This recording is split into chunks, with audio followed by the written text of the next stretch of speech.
అన్నారు కదా మనల్ని, నువ్వు అసెంబ్లీలోకి ఎలా అడుగు పెడతావు, నువ్వు అసెంబ్లీ గేటును కూడా తాకలేవన్నారు. నేను ఎంత సీరియస్గా తీసుకున్నానో నాకు తెలియదు, నేను విన్నా వదిలేసా. కానీ మీరు ఇచ్చిన విజయం పిఠాపురంలో మీరు చాలా సీరియస్గా తీసుకున్నారు. మా వర్మ గారు చెప్పారు, గేటు నెట్టుకొని రావడం కాదు, బద్దలు కొట్టుకొని వస్తాడు పవన్ కళ్యాణ్. మా వర్మ గారు చెప్పిన ఆ వ్యాఖ్యలే, ఆ ప్రొఫెసీయే నిజమైంది ఈరోజున. మరి నాకు ఇంత ఘన విజయం ఇచ్చిన మీకు నేను ఎంత రుణగ్రస్తుని. కన్నీరు తొడవలేని అధికారం ఎందుకు, నేను ఎప్పుడు చెప్తా ఉంటా. నేను మీకు కష్టమైన క్లిష్టమైన పంచాయతీరాజ్ శాఖనే తీసుకున్నాను. చాలామంది అడిగారు హోంశాఖ తీసుకోండి, లేదంటే ఫైనాన్స్ తీసుకోండి, లేదంటే రెవెన్యూ, ఇట్లాంటివన్నీ మాట్లాడుతున్నా. నాకేమొద్దు. ఈ రోడ్డు గ్రామ స్వరాజ్యం కోసం బాపూజీ కలలు కన్నారు. ఆ కళలు నెరవేర్చడం కోసం నేను పంచాయతీరాజ్ శాఖ తీసుకున్నాను.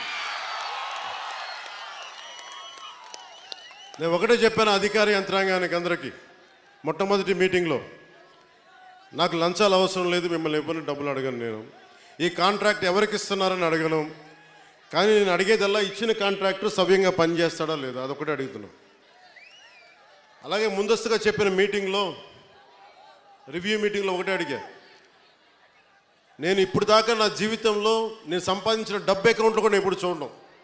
ఖర్చు అయితే ఖర్చు అయింది, ట్యాక్స్ వచ్చే డబ్బులు వచ్చినాయి, ట్యాక్స్ కట్టే ఇంతే పెట్టుకున్నా. కానీ ప్రజల డబ్బు వచ్చేటప్పటికి, మీ డబ్బు అనేటప్పటికీ ఎంత ఒళ్ళు ఉంచి పనిచేశానంటే, ఎంత ఒళ్ళు ఉంచి పనిచేస్తున్నాను. ప్రతి రూపాయికి లెక్క అడుగుతున్నా, ప్రతి రూపాయికి. మీ కష్టం అది, మీ స్వార్జితం. తాజ్మహల్ కట్టి నిర్మాణానికి రాళ్ళెత్తిన కూలీలు ఎవరంటారు? ఈ దేశ ప్రగతికి కండలు కరిగించింది ఎవరు? ఈ దేశ ప్రగతికి రక్త మాంసాలని ధారబోసింది ఎవరు? అది ప్రజలు, అది మీరు. అందుకే నాకు బాధ్యత ఉంది. నేను మీకు ఈరోజు నేను చెప్తా ఉన్నాను, ఆ రోజున ప్రమాణ స్వీకారం చేశాను. మొన్న మన కార్యకర్తల సమావేశంలో ప్రమాణ స్వీకారం చేశాను. ఎమ్మెల్యేగా నేను ఈరోజు మళ్ళీ మీ ముందు ప్రమాణ స్వీకారం చేస్తున్నాను. పవన్ కళ్యాణ్ అనే నేను భారత రాజ్యాంగానికి కట్టుబడి నన్ను అఖండ మెజారిటీతోటి గెలిపించిన నా పిఠాపురం పుర ప్రముఖులకు, పెద్దలకు, ప్రజలకు, యువకులకు, ఆడపడుచులకు, తల్లులకు, యువతులకు, ప్రతి ఒక్కరికి, అన్ని వర్గాల వారికి, ఎస్సీ, ఎస్టీ, బీసీ, ఓసీ, అన్ని మతాలు, ఇస్లాం, క్రిస్టియానిటీ, అన్ని కులస్తులందరికీ నేను హామీ ఇస్తున్నాను. మానవత్వాన్నే కాపాడుతాను, మీ అభ్యున్నతికే కష్టపడతాను. నేను లంచాలు తీసుకోను, నాకు అలాంటి అవసరం లేదు. మీ అభ్యున్నతికే నేను కష్టపడతాను. గత ప్రభుత్వ నాయకులు చెప్పారు, పవన్ కళ్యాణ్ ఆంధ్రాలో ఉండడు, హైదరాబాద్లో ఉంటాడు, పిఠాపురంకి వస్తే పిఠాపురం వాస్తవ్యుడు కాదు, ఇక్కడ ఉండడు. నేను ఈ రోజున పిఠాపురం వాస్తవ్యుడిగా, సంపూర్ణ వాస్తవ్యుడిగా మారాను. ఎలా ఇందాకే ఒక రిజిస్ట్రేషన్ పేపర్ సంతకం పెట్టాను, ఒక 3 ఎకరాలు కొని ఇప్పుడే సంతకాలు పెట్టి వచ్చాను, రిజిస్ట్రేషన్ చేసి వచ్చాను. ఆ మాట చెప్పడానికి లేట్ అయింది రావడానికి. నాకు ఒక్కటే, నేను మీకు అండగా ఉండే వ్యక్తిని. నేను మీరు చూడండి, మీరు నాకు గుప్పిడంత గుండె బలం ఇస్తే నాకు, నేను హిమాలయ పర్వతాలనంత బలంతో, తేజస్సుతోటి మన కూటమికే అండగా, విజయానికే మేమందరం అండగా పనిచేస్తాం. మీరు ఇచ్చిన స్ఫూర్తి. వైఎస్ఆర్ ఆ పేరు వినగానే అందరికీ కూడా ఒక ప్రేమ, ఒక ఆప్యాయతతో కూడిన ఒక పరిపాలనా విధానం గుర్తొస్తుంది. ఎందుకంటే పరిపాలనకి ఈరోజు మానవత్వాన్ని అద్ది ప్రతి ఒక్కరి గుండెల్లో చిరస్థాయిగా నిలిచిపోయారు వైఎస్ఆర్ గారు.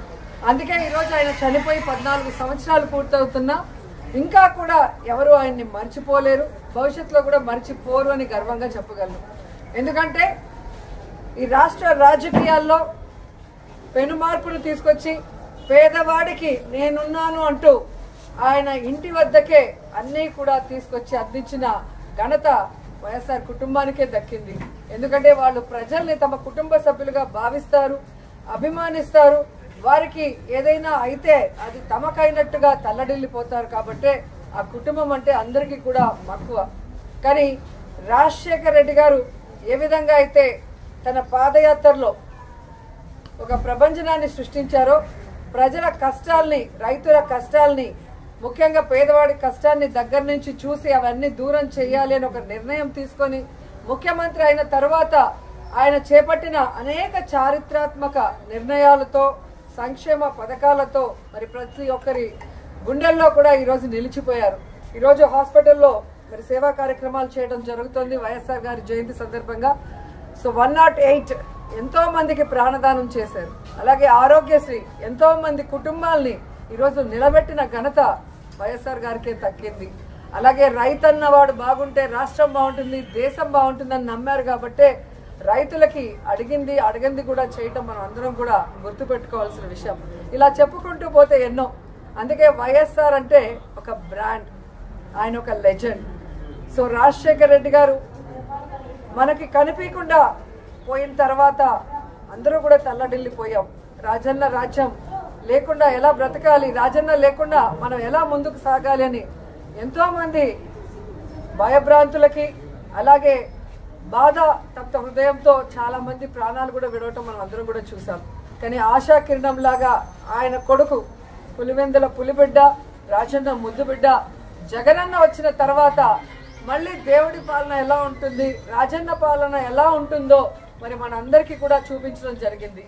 కానీ మొన్న ఎలక్షన్స్లో మనం ఓడిపోవటం అనేది కొంచెం బాధాకరమైన విషయమే. అయినా మనం ఓడినా గెలిచినా అధికార పక్షంలో ఉన్నా ప్రతిపక్షంలో ఉన్నా మనం ఎప్పుడు ప్రజల పక్షానే, రాజశేఖర్ రెడ్డి ఆశయాలకు అనుగుణంగా ఏ విధంగా అధికారంలో ఉన్నప్పుడు పరిపాలించారో జగనన్న, ఈ 5 సంవత్సరాలు కూడా రాజన్న పరిపాలన మళ్ళీ తీసుకురావడానికి మనం అందరం కూడా కలిసికట్టుగా పోరాడాలని కూడా అందరినీ కోరుకుంటున్నాను.